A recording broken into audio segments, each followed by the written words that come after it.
How to delete contact on Zangi app. Are you guys facing issues to delete contact on your Zangi application?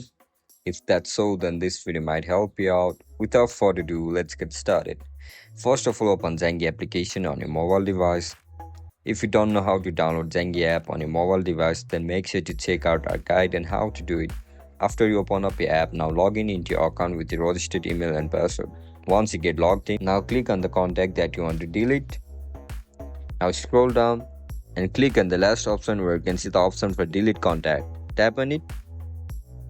Again click on delete.